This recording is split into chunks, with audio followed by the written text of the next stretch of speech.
ሰላም ውድ አድማጮቻችን እንደምን ቆይታችኋል? ከሪያሊቲ ሚዲያ የዕለቱን ዜናዎች ይዘንላችሁ ቀርበናል። አብራችሁን ቆዩ እያልን ወደ ዜናዎቹ እናልፋለን።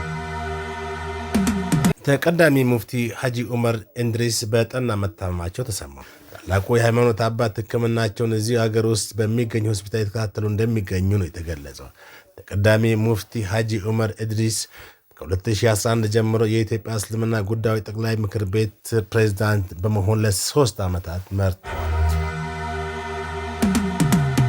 በይርጋለም የ12 ዓመት ሕፃን ልጅ የደፈሩ የ65 ዓመት የኤችአይቪ ታማሚ የ23 ዓመት ጽኑ እስራት ተፈረደባቸው። በሲዳማ ክልል ማዕከላዊ ሲዳማ ዞን የይርጋለም ከተማ አስተዳደር የ12 ዓመት ሕፃን ልጅ ግብረሥጋ ድፍረት ወንጀል የፈጸመው የ65 ዓመት ግለሰብ የ23 ዓመት እስራት ተፈርዶባቸዋል። የከተማው ፖሊስ አዛዥ ኢንስፔክተር ደግነት ደስታ ቲክቫ ኢትዮጵያ እንደገለጹት የከተማው ነዋሪ የሆነው አቶ ናስር ኑር የተባለ 65 ዓመት ግለሰብ ነሐሴ 6 2017 ዓ.ም በከተማው 06 ቀበሌ 12 ዓመት ታዳጊ ላይ ግብረ ሥጋ ድፍረት መፈጸሙን የሚገልጽ መረጃ ለፖሊስ ይመጣል። ፖሊስም ጉዳዩን ከፍትህ መዋቅር ጋር በመመርመር በሰውና በሕክምና ማስረጃ በማጣራት ለከተማው አቃቤ ሕግ አስተላልፏል። በምርመራ መረጃ መሰረት ሂደትም ግለሰቡ ይህንን አስነዋሪ ድርጊት ከመፈጸሙ ባሻገር ኤችአይቪ ኤድስ ታማሚ እንደሆነና ራሱን አውቆ የመድኃኒት ተጠቃሚ እንደነበር ማወቅ መቻሉን አዛዡ ለቲክቫ ኢትዮጵያ ገልጿል። ጉዳዩን የያዘው የይርጋለም ከተማ አስተዳደር አቃቤ በተከሳሹ ላይ ያቀረበውን የክስ መዝገብ ሲያጣራ የቆየው የከተማ አስተዳደር መጀመሪያ ደረጃ ፍርድ ቤት ተከሳሹን ጥፋተኛ ነህ በማለት ተከሳሹ እንዲከላከል ቢጠየቅም መከላከል አልቻለም። እንዲሁም ኤችአይቪ ኤድስ ታማሚ መሆኑን እያወቀ በታዳጊው ላይ በፈጸመው አስነዋሪ ድርጊት ጥፋቱን በማክበድ በቀን 4/2/2018 ዓ.ም በዋለው ወንጀል ችሎት ተከሳሹ በ23 ዓመት ከ6 ወር ጽኑ እስራት እንዲቀጣ ወስኗል።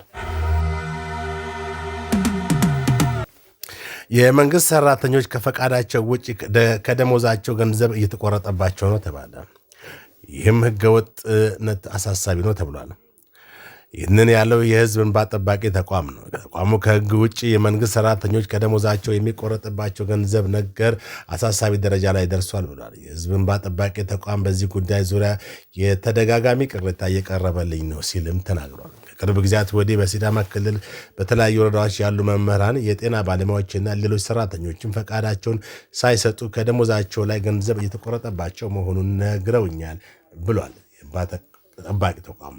በተመሳሳይ በደቡብ ምዕራብ ኢትዮጵያ ክልል ዳውሮ ዞንም በተለያዩ ወረዳዎች የሚሰሩ መምህራን ተመሳሳይ ጥያቄ ማቅረባቸውን ተናግሯል። ይህም የችግሩን አሳሳቢ ደረጃ ላይ መድረስ ያሳያል ብሏል የህዝብ እንባ ጠባቂ ተቋም መግለጫ። እኛውም የመንግስት ሰራተኛ ስምምነቱን በጽሁፍ ሲገልጽ በፍርድ ቤት ትዕዛዝ ወይንም በህግ በተደነገገው መሰረት ካልሆነ ደሞዙ መቁረጥ ሆነ መያዝ እንደማይቻል ሊታወቅ ይገባል ብሏል።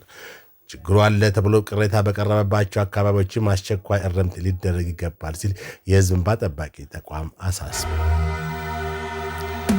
በአማራ ክልልና በአዲስ አበባ መካከል በትራንስፖርት የጭነት ተሽከርካሪዎች ላይ የሚፈጸሙ እገታዎችና ግድያዎችን ለመከላከል መከላከያ ሰራዊትና ሌሎች የጸጥታ ኃይሎች እጀባ መጀመራቸውን ዋዜማ ተናገረች። እጀባውን ለማግኘትም ከአማራ ክልል የሚነሱ ተሽከርካሪዎች ቀን 6 ሰዓት ኦሮሚያ ክልል ሰሜን ሸዋ ዞን ጎሃጽዮን ከተማ እንዲሁም ከአዲስ አበባ የሚነሱ ተሽከርካሪዎች የረፋዱ 4 ሰዓት ላይ ፍቼ ከተማ መሰባሰብ እንደሚጠበቅባቸውና ጸጥታ ኃይሎቹ በየከተማው የተቀባበሉ እጀባውን እንደሚያካሂዱ ምንጮች ገልጸዋል። እጀባው ከተጀመረ ወዲህ በሰሜን ሸዋ ዞን ታጣቂዎች በተሽከርካሪዎች ላይ የሚፈጽሙት እገታ መቀነሱን ምንጮች ተናግረዋል።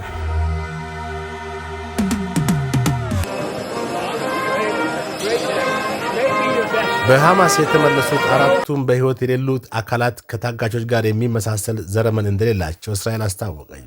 መጀመሪያው ዙር የእስራኤልና ሐማስ የሰላም ስምምነት ሐማስ 48 እስራኤላውያን ታጋቾችን የመመለስ ስምምነት የነበረው ቢሆንም በዚህ መሰረት 20 በሕይወት ያሉና 7 በሕይወት የሌሉ እስራኤላውያን ታጋቾች መመለሱ ይታወሳል።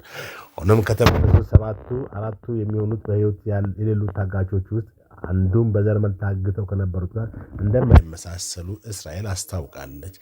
የሐማስን ድርጊት ተከትሎ እስራኤል በጋዛ የሰብአዊ እርዳታ ዳግም እንዳይገባ እንደምታቋርጥና የራፋ መስመር መክፈቻ ጊዜም እንደምታራዝም ዝታለች።